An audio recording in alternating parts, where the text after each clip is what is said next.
I arrived at the wedding with a heavy heart, trying to ignore the knot of tension in my stomach. The invitation had been a surprise. It came with beautiful calligraphic writing on fine cream paper, an invitation to witness Jason marry someone else.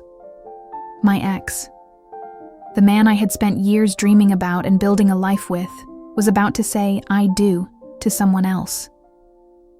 The pain of seeing Jason, who had once been my world, stand there with another woman, it was almost too much to bear. And yet, I couldn't turn back. I had to go. I told myself it was for closure, that I had moved on, and that seeing him happy with someone else wouldn't affect me anymore. But the truth was, I wasn't sure if I could handle it.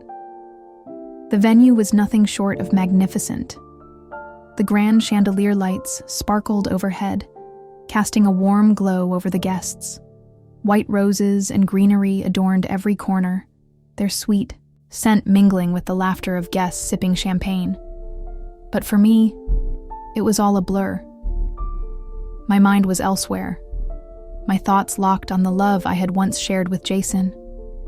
I spotted him at the altar, his strong jawline softened by a look of affection as he glanced at Sophie, his bride-to-be. Sophie, the woman who had come into his life after I left, the woman who had replaced me, who had stolen my place in his life and his heart. They looked so perfect together, standing there like the world had finally found its perfect match. The sound of the ceremony began to fade into the background as I lost myself in my thoughts. The clinking of glasses, the low hum of voices, and the rustling of dresses blended together like a distant melody. I felt like an outsider, no longer part of the world I once belonged to. But then, I saw her, Sophie. Her eyes flickered over to me, and I felt an uncomfortable twinge in my stomach. There was a smugness in her gaze, something that I couldn't quite place. And then, she leaned in and whispered something to her bridesmaid. They both chuckled, their eyes darting in my direction. It was subtle, but I knew exactly what they were doing. They were mocking me. I had been expecting this. After all, Sophie had always been the type to make me feel small. From the moment Jason and I broke up, Sophie had wasted no time making it clear that she was his better half. She had whispered behind my back, making cruel jokes about my relationship with Jason, belittling me in every way she could. It was as if my pain was her victory. The memories came rushing back. Sophie's cold, dismissive attitude, the way she had taunted me whenever I crossed paths with her. She made sure I knew that she was the one Jason had chosen. And somehow, she had convinced him that she was the one for him. Today, it was clear that I was nothing more than a distant memory, a chapter in his past that he had moved on from. I turned away, trying to regain my composure, but it was impossible. The anger, the humiliation, the hurt, it all bubbled to the surface. How could she do this? How could she mock me like this when she knew how much I had loved him?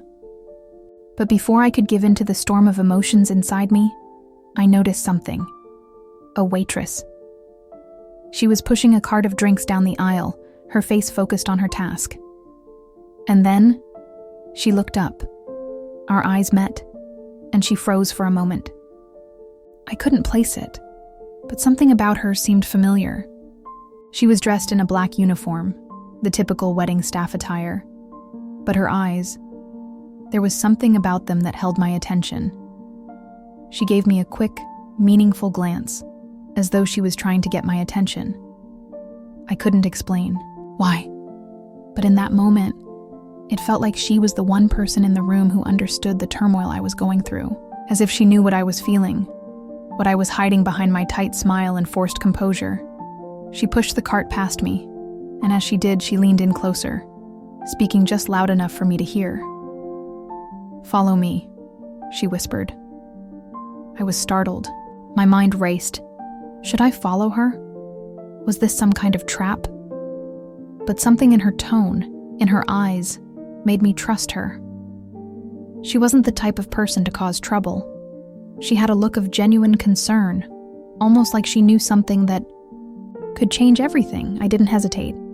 I stood up and quietly followed her down a narrow hallway, away from the hustle and bustle of the wedding. As I walked, I glanced over my shoulder to see if anyone noticed. But everyone was too caught up in the ceremony to pay attention to the staff, to the woman who had walked out of sight.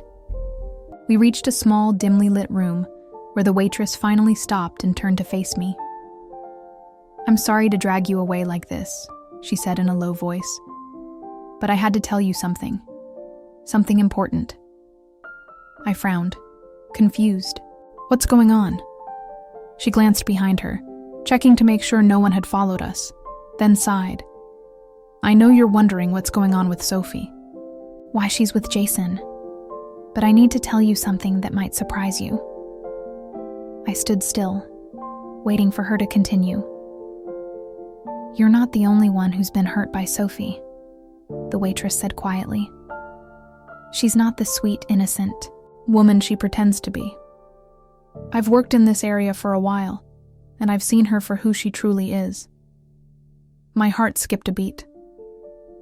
"What are you talking about?" "She's been manipulating him for months. I've seen it firsthand," she said, her voice shaking with emotion. I know this sounds crazy, but I couldn't keep quiet anymore. Sophie didn't fall in love with Jason because of who he is. She fell in love with what he could offer her. I was stunned. "What? But why would she—" The waitress cut me off. "She wanted to control him, and she's done it. She's made him believe she's the perfect match, but she's been using him the entire time. I've seen her put him down, belittle him, and when things didn't go her way, she'd make him feel guilty for things that weren't his fault. She played him, and he's too blinded by love to see it." I stood there, processing her words. My head was spinning. But why would she do that? "Because she wants to be in control," the waitress said softly. "She's always been like this with every man she's been with. She doesn't know how to love. She only knows how to manipulate." I couldn't believe it. Sophie, the woman who had made me feel so small, was playing a game.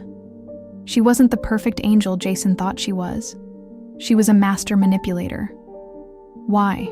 Are you telling me this?" I asked, still reeling from the shock. The waitress took a deep breath. "Because I can't watch this happen again. I know you still care about him, and I think you deserve to know the truth. Jason is being deceived, and maybe, just maybe, you can help him see it before it's too late." I stood frozen in the room, the weight of her words sinking in. My heart raced. I had never been so conflicted in my life. I had spent so long trying to move on, trying to let go of Jason, and yet, here I was, feeling like I had to save him from the very woman who had stolen him away. "I don't know if I can do anything," I murmured, my voice shaky. "You don't have to do anything for her," the waitress said gently, "but you can do something for him. If you love him, really love him, you'll help him see the truth. You owe it to both of you." And then, just as quickly as she had come into my life, she left, disappearing down the hallway and back into the crowd. I stood there, torn between the pain of the past and the possibility of a future I hadn't thought possible. Could I really do this? Could I confront Jason and tell him everything? The choice was mine to make, and as I walked back into the wedding hall, I realized that whatever happened next, I had to be the one